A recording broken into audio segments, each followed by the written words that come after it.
오늘은 에베소서 6장 1절에서 4절의 말씀을 가지고 가정의 사명이란 제목으로 말씀을 드립니다.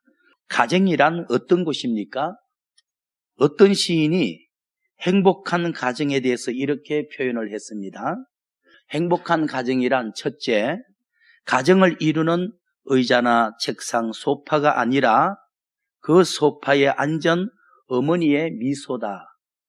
두 번째는 가정을 이룬다는 것은 푸른 잔디와 화초가 아니라 그 잔디에서 뛰노는 아이들의 웃음소리다.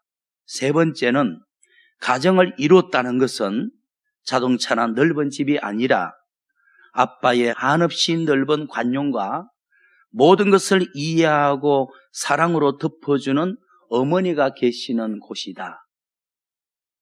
결국 가정이란 부모가 존경받고 자녀가 사랑받는 곳이며 상처와 아픔을 서로 싸매고 슬픔은 나누고 기쁨을 함께하는 안식처라는 표현이겠죠. 오늘은 가정을 세우신 하나님께서 가정에 주신 사명에 대해서 말씀을 드리겠습니다. 성경적으로 말한다면 하나님이 아담과 하와에게 가정을 이루어 주신 것은 사명을 주셨다는 뜻이기도 합니다. 다시 말하면 여러분들이 과거에 결혼식을 통해서 가정을 세웠다는 뜻은 두 부부에게 사명을 주셨다라는 뜻이 되는 겁니다. 그런데 예수 믿는 그리스도인들조차도 가정을 이루어서 10년, 20년, 30년 넘게 살아가고 있지만은 하나님이 결혼을 통해서 우리 가정에게 주신 사명이 있다. 그 사명을 내가 이뤘는가? 결혼해서 두 사람이 부부가 되어서 가정을 이루고 사는데 사명하고 무슨 상관이 있는가? 부부가 가정을 이뤄서 행복하고 살면 그만이지. 근데 오늘 성경 본문에 보면 하나님이 두 사람을 만나게 해서 가정을 이루게 하실 때는 가정에게 주신 사명이 있다는 것을 말씀을 드리려고 합니다. 가정에 있어서 부모는 하나님의 모습입니다. 부모는 자녀에게 하나님의 대리자입니다. 자식은 하나님의 백성의 모습이라는 거예요. 그러므로 부모는 자녀들에게 하나님의 뜻을 가르치고 하나님의 뜻을 벗어날 때는 책망도 하고 또 하나님이 이런 사람이라는 본을 보일 필요도 있는 거예요. 그러니까 부모가 된다는 게 보통 힘든 일이 아니에요. 무조건 결혼해서 산다고 부모가 아니란 말이에요. 부모의 직임이라는 것이 가정을 이뤘다는 것이 책임과 사명이 주어졌다는 거예요. 자녀로 살아간다는 것도 아무렇게 사는 게 아닙니다. 하나님이 나에게 주신 부모님을 하나님의 대리자로 여기고 나는 그분에게 순종하고 배워야 할 하나님의 백성이라는 순종하는 마음이 필요하다는 거죠. 그래서 오늘은 가정에게 어떤 사명을 주었는지 부모와 자녀의 관계를 가지고 설명을 하도록 하겠습니다. 그게 첫 번째, 부모에게 주신 사명에 대한 말씀을 드리죠. 가정을 이루어서 살아가는 부모에게 하나님이 어떤 사명을 주셨습니까? 부모는 자식에게 하나님의 역할을 해야 하는 사명을 받았어요. 부모는 자녀에게 하나님의 대리자입니다. 하나님을 보여주는, 하나님을 비추는 거울과 같은 삶을 살아야 돼요. 그러니까 바른 부모의 삶을 산다는 것은 참 힘든 일이에요. 먼저 하나님을 경외하는 믿음이 바로 돼야 돼. 자식에게 부모라는 입장은 나는 하나님을 대리하는 자로서 자식에게 하나님이 어떤 자임을 보여주는 그림자로 살아야 되는 거예요. 그러면 어느 정도는 하나님을 닮아야 되고 하나님이 말씀하듯 하나님이 행하듯 본을 보일 필요가 있다는 거죠. 오늘 보면 에베소서 6장 4절의 말씀 봅니다. 아비들아, 이 말은 부모들아, 너희 자녀를 노엽게 하지 말고 말로만 이래라 저래라 가르치고 꾸지람하지 말고 오직 주님의 말씀으로 훈계하며 그들에게 하나님은 이런 분이다 하는 본을 보여라. 그래서 결국은 부모는 자녀를 하나님의 사람으로 양육할 사명이 있는 거예요. 성경 말씀으로 교육하고 삶 속의 인격으로 본을 보여서 우리 아빠 엄마가 늘 말씀하는 하나님은 우리 아빠 같은 분이구나, 우리 어머니의 말씀과 같은 그런 분이구나 해서 부모는 결국 자기 자식을 하나님의 사람을 만드는 자예요. 신명기 6장 4절의 말씀을 한번 가봅니다. 구약 성경 신명기 6장 4절의 말씀 보니까 광야 생활할 때 특히 하나님이 부모에게 명령하는 말씀입니다. 너는 가정을 이루었으니, 자녀를 낳았으니 자녀에게 하나님을 가르치는, 하나님을 보여주는 대리자가 되어라. 그래서 결국 자녀를 하나님의 사람으로 만드는 교육자가 되어라. 그러니까 자녀들에게 밥 많이 먹이고 좋은 옷 입히고 그런다고 해서 부모의 사명을 다 감당한 게 아니에요.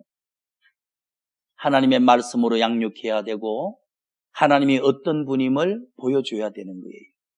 그래서 결국 하나님이 쓰실 수 있는 하나님의 사람을 만들어야 하는 거예요. 그래서 참부모가 된다는 것은 여간 힘든 게 아니에요. 신명기 6장 4절의 말씀 보니까 이스라엘 부모들아 들으라. 부모들에게 하나님이 사명을 줍니다. 어떤 사명을 줍니까? 7절 내 자녀를 말씀으로 부지런히 가르치며 집에 앉았을 때에도 길을 갈 때에도 누워 잠자기 직전에도 아침에 일어날 때에도 하나님의 말씀을 주입시켜라.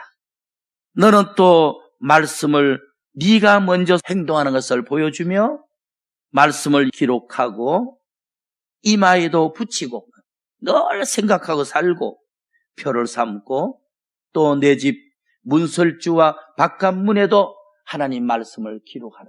신명기 6장 4절 이하에서 9절까지 보니까 하나님께서 부모된 자에게 사명을 주시기를 자녀에게 하나님을 부지런히 가르치고 하나님을 보여주라는 거예요. 네가 은행심사 인격으로 행동으로 하나님을 보여주어서 결국은 하나님의 사람을 만들어내라는 거예요. 그러니까 밥만 잘 먹이고 옷만 잘 입힌다고 내가 뭐 부모 도리 다 했지, 그거는 세상 논리라고. 성경 논리는 전혀 아니죠. 여러분들이 오늘 어버이 주일로서 내가 자녀들에게 부모의 사명을 감당했는가? 내가 정말 하나님을 가르치고 내 삶 속에서 하나님을 보여주는 거울이었는지 그림자였는지 하나님의 대리자로서 내 자식들을 하나님의 사람으로 얼마나 만들었는지 돌아보셔야 돼요. 디모데후서 3장 15절 가봅니다. 또 내가 어려서부터 성경을 알았나니. 디모데가 최초로 목사가 된 사람이래요. 디모데 목사는 어릴 적부터 부모님으로부터 하나님의 말씀인 성경으로 교육을 받아서 하나님의 사람이 만들어졌기 때문에 하나님이 그를 들어 쓸 수 있었어요. 그러니까 하나님이 사용할 수 있도록 디모데의 부모와 조상들이 사명을 잘 감당한 거죠. 부모와 조상들이 디모데를 어릴 적부터 하나님의 말씀 성경으로 교육을 시키고 하나님이 이런 분임을 부모의 행동으로 보여주고 하나님의 사람을 만들어 놨기 때문에 하나님이 그를 불러서 초대교회의 주의종으로 쓸 수 있었던 거예요. 디모데의 부모와 조상들이 훌륭한 거죠. 디모데후서 3장 15절에 디모데야 네가 어려서부터 부모를 통해서 성경을 배워서 알았나니 성경은 능히 너로 하여금 그리스도 예수 안에 있는 믿음으로 말미암아 구원에 이르는 지혜가 있게 하느니라. 어릴 때부터 부모님이 너를 하나님의 말씀으로 교훈하고 책망하고 바르게 의의 사람으로 너를 키웠구나. 이는 하나님의 사람으로 온전하게 만들었구나.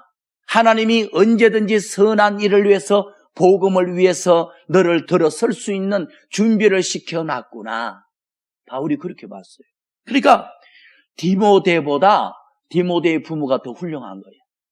디모데를 말씀의 사람으로, 하나님의 사람으로 부모가 만들어 놨으니까 그리스도가 초대교회 때 디모데를 하나님의 사도로 쓸 수가 있었던 거예요. 우리 자녀들을 하나님의 말씀으로 교육하지 아니하고 하나님의 사람으로 만들어 두지 아니하면 하나님이 급할 때 들어서고 싶어도 쓸 수가 없는 존재가 되는 거예요. 그래서 부모가 자식을 키운다는 성경적인 의미는 밥이나 먹이고 옷이나 입힌다고 부모의 사명을 다한 것이 아니에요.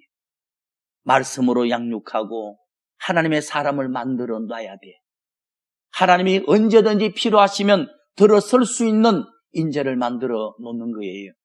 그게 부모에게 주신 사명이라는 거죠. 마지막으로 크게 두 번째, 자식에게 주신 사명에 대한 말씀을 드리겠습니다. 자식된 자는 부모님을, 하나님을 대리하는 자임을 깨닫고 부모님을 통해서 하나님의 말씀을 배우고 하나님께 순종하듯이 부모에게 순종해야 됩니다. 오늘 본문 한번 돌아가 보죠. 에베소서 6장 1절에서 3절의 말씀을 보겠습니다. 자녀들아, 너희 부모를 주 안에서 순종하라. 이것이 옳으니라. 너희 아버지와 어머니라는 부모님을 공경하라. 이렇게 말했어요. 자식은 부모님을 하나님을 대하듯 공경하고 순종해야 됩니다. 또한 그것은 하나님께 복받는 비결입니다. 근데 오늘날 그리스도인들의 가정에서도 자녀의 사명이 무엇임을 직시하여 자기 부모를 하나님을 대리자로 여기서 하나님께 하듯이 순종하고 복종하는 사람이 있습니까? 잘 없다고 봐요. 잠언 6장 20절 말씀 봅시다. 내 아들아, 자식한테 하는 말이죠. 내 아비의 명령을 지키며 내 어머님의 범을 떠나지 말고 그것을 항상 네 마음에 새기며 네 목에 매라. 자식에게 주신 사명은 부모를 하나님의 대리자임을 알고 하나님을 대하듯이 하라는 거예요. 근데 성경의 가르침 같이 부모의 사명을 바로 직시하고 행하는 부모가 몇이 있겠어요?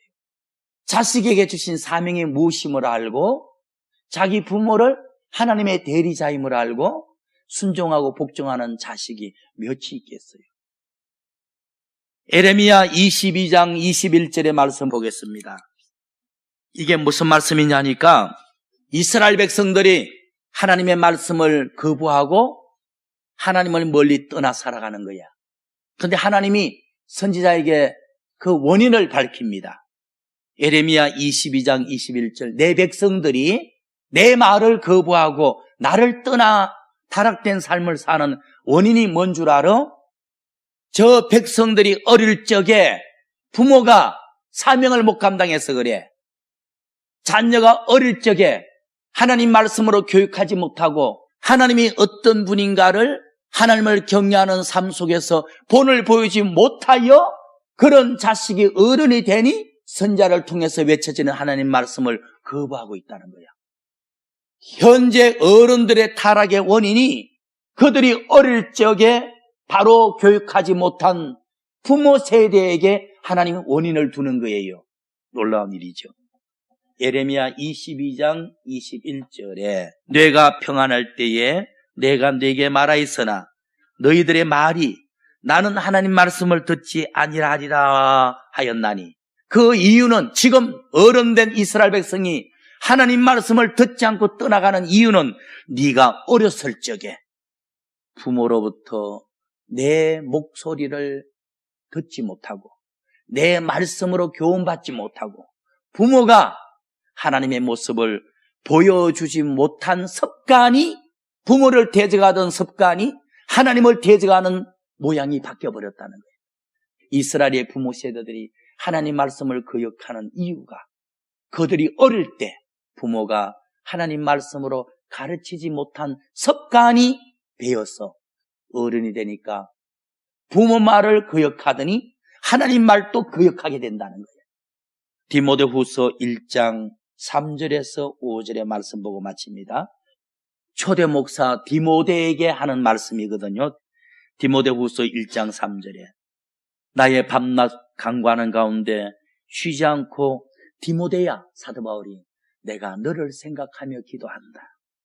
너는 청결한 양심이 있는 자다. 근데 너에게 있는 그 양심은 조상적으로부터 섬겨오던 부모 세대들이 전달해 준 거야.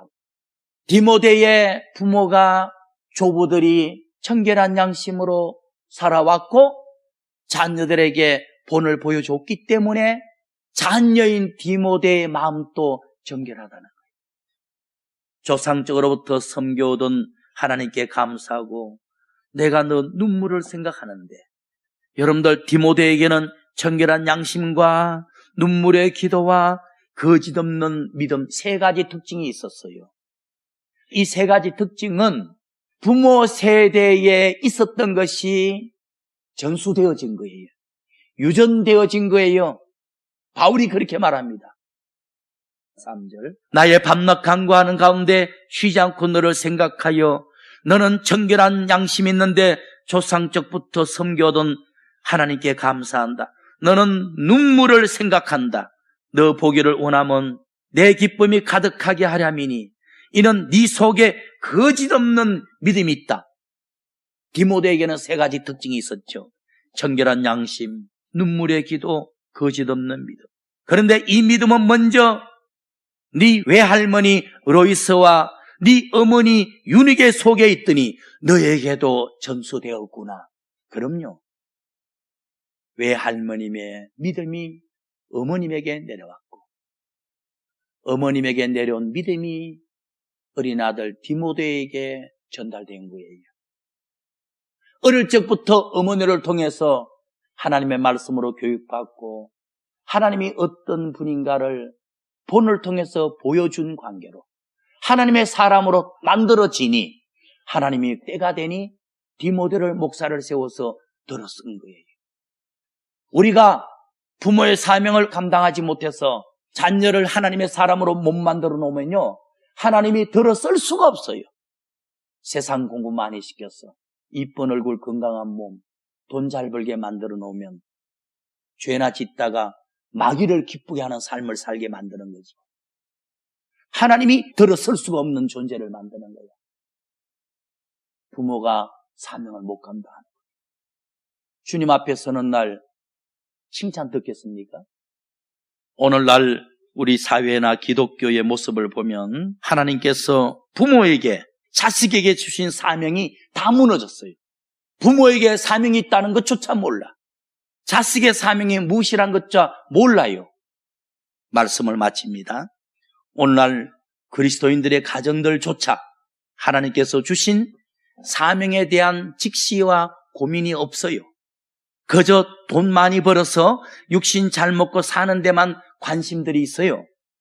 내가 가정에서 하나님의 모습을 보이고 있는가에 대한 부모들이 고민이 없고 내가 부모님을 하나님을 받들듯이 공경하고 순종하고 있는가 하는 고민을 하는 자식들이 없어요.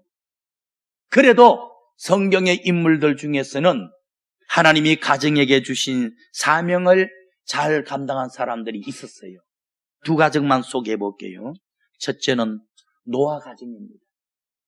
노아라는 부모는 자식들에게 하나님과 같은 존재였어. 다 모여봐라. 가족들이 다 모였어. 예. 이제 내가 한 가지 명령을 할 텐데 아버님 뭔데요? 명령만 하십시오. 순종하겠습니다. 그래. 저 산에 가서 이렇게 큰 방주를 만든다.